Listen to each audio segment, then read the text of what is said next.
السلام علیکم. All about information پر خوش آمدید.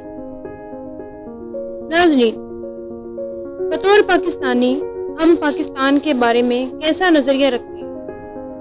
بلا شبہ ہم پاکستان سے محبت کرتے ہیں اور بے تحاشا کرتے ہیں، مگر پھر بھی اس کے بارے میں شک و شبہات کا شکار رہتے ہیں، اور اس کی بڑی وجہ قومی اور بین الاقوامی میڈیا ہے جو پاکستان کو کمزور ہی دکھاتا ہے، جیسے پاکستان کچھ ہی دن تک چلے گا اور اس کا معاشی پہیہ جام ہو جائے گا. مگر کیا واقعی پاکستان اتنا کمزور ہے جتنا ہم سمجھتے ہیں، یا اس کی اصلیت کچھ اور ہے؟ آج ہم حقائق کو سامنے رکھتے ہوئے یہی باتیں ڈسکس کرتے ہیں. تو چلتے ہیں پہلے ٹاپک پر. پاکستان کو سب سے زیادہ کمزور کرنے والی وجہ اس کی دہشت گردی ہے.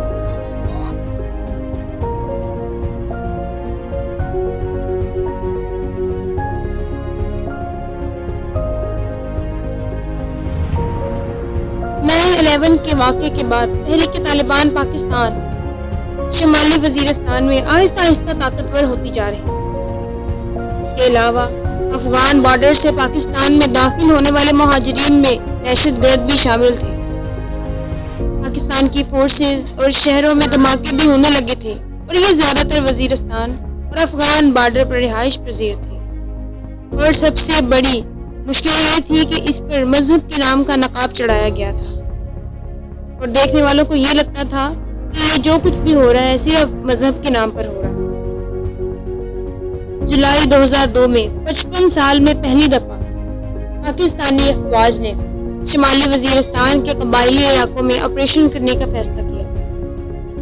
لیکن یہ آپریشن اتنا آسان نہیں تھا، کیونکہ یہاں رہائش پذیر پٹھان انگریز کے دور سے خود مختار تھے اور کسی بھی بیرونی مداخلت کو سراسر حملہ ہی تصور کرتے تھے. مگر جب یہ آپریشن شروع ہوا تو آہستہ آہستہ تمام مخالفت دم توڑتی گئی، اور آہستہ آہستہ ہی صحیح مگر تمام سماجی، حکومتی اور مذہبی طبقات کے لوگ ایک پوائنٹ پر اکٹھے ہوتے گئے، جس کا نتیجہ یہ نکلا کہ صرف 10 سال کے عرصے میں ہی دہشت گردی پر قابو پا لیا گیا اور اس علاقے کو پرامن بنایا گیا، جس کا سہرا پاک فوج کے سر پر ہے. یہ نہایت ترقی یافتہ، پروفیشنل اور ڈسپلنڈ آرمی ہے. اس دہشت گردی کی جنگ میں بے شک بہت سارے المیوں نے جنم لیا، جن میں 2014 میں آرمی پبلک اسکول کا حادثہ، سندھ میں دربار لال شہباز قلندر کا حادثہ شامل ہے، اور ہزاروں کی تعداد میں فوجی اور سویلینز کی شہادتیں بھی شامل ہیں. مگر پاکستان نے یہ ثابت کر دیا کہ وہ اس مشکل ترین جنگ میں صرف اپنے بل بوتے پر جیت حاصل کر سکتا ہے. کہ جب ہی یہ مسئلہ شام، عراق اور لیبیا میں پیش آیا تو بیرونی افواج کی مداخلت کے باوجود امن قائم نہیں ہو سکا. تو یہ بات تو طے شدہ ہے کہ کم سے کم دہشت گردی پاکستان کو توڑ نہیں سکتی.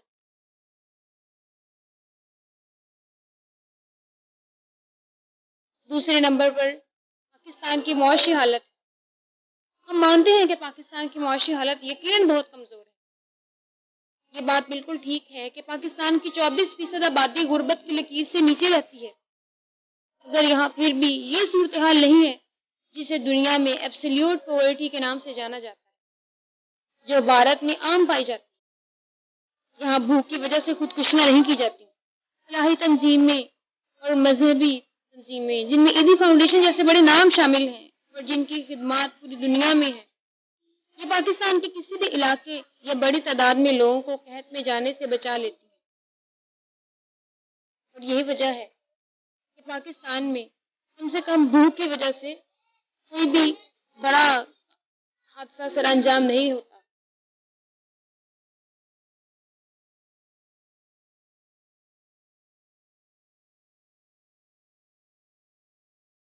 تیسرے نمبر پر ہے کرپشن.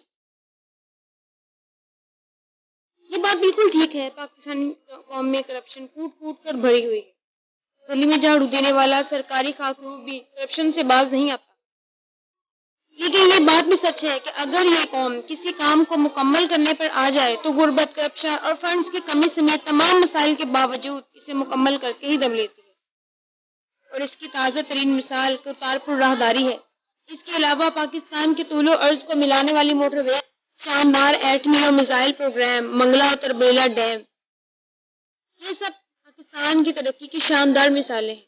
یہ مسئلہ کرپشن کے ساتھ ساتھ مستقل مزاجی کا بھی ہے، کیونکہ شروع سے پاکستان میں جس معاشی ڈگر پر رواں دواں تھا، اسے ذوالفقار علی بھٹو کے دور میں یکدم تبدیل کر دیا گیا۔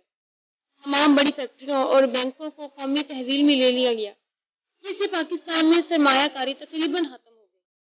پاکستان کا گروتھ ریٹ 2.7% پر آ گیا، جو بڑھتی ہوئی آبادی کے لحاظ سے بہت کم تھا۔ لیکن یہ بات بھی سچ ہے کہ جب امریکہ نے پریسلر ترمیم کے ذریعے پاکستان پر پابندیاں لگائیں، تب بھی ہم سروائیو کر گئے۔ مشرف دور میں پاکستان کا گروتھ ریٹ 1999 سے 2008 تک 6.6% سے 9% تک بڑھ گیا۔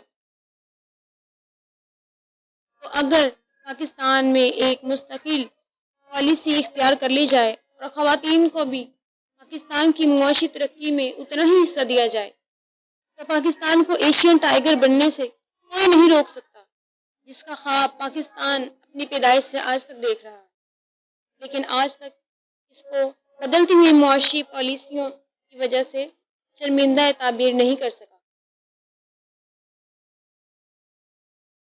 ہماری مذہبی انتہا پرستی، پوری دنیا میں پاکستانی قوم کو ایک انتہا پرست کے نام سے دیکھا جاتا ہے، اور یہ سوچا جاتا ہے کہ ہم مذہب کے نام پر بالکل آپے سے باہر ہو جاتے ہیں۔ تو سوال یہ ہے کہ ہم واقعی انتہا پسند ہیں، کہ واقعی ہم دہشت گرد قوم ہیں؟ تو اس کا جواب ہے نہیں۔ پاکستان میں زبردستی مذہب تبدیل کرانے کے واقعات 0%، جہاں بھارت کی طرح دوسرے مذاہب کی عبادت گاہوں کو مندروں میں تبدیل یا مسجدوں میں تبدیل نہیں کیا جاتا، جہاں دوسرے مذاہب کی عبادتیں کرتے ہوئے ان پر غلیظ اشیاء نہیں پھینکی جاتی، جہاں عیسائیوں کے گرجا گھروں میں دھماکے نہیں ہوتے، جہاں مذہب کے نام پر فسادات کبھی دیکھنے کو نہیں ملتے۔ یہ تو طے ہے کہ بیرونی تاثر کے برعکس ہم ایک روادار قوم ہے، جو دوسروں کو امن کے ساتھ ان کے عقائد سے ہٹانے پر زبردستی نہیں کرتی۔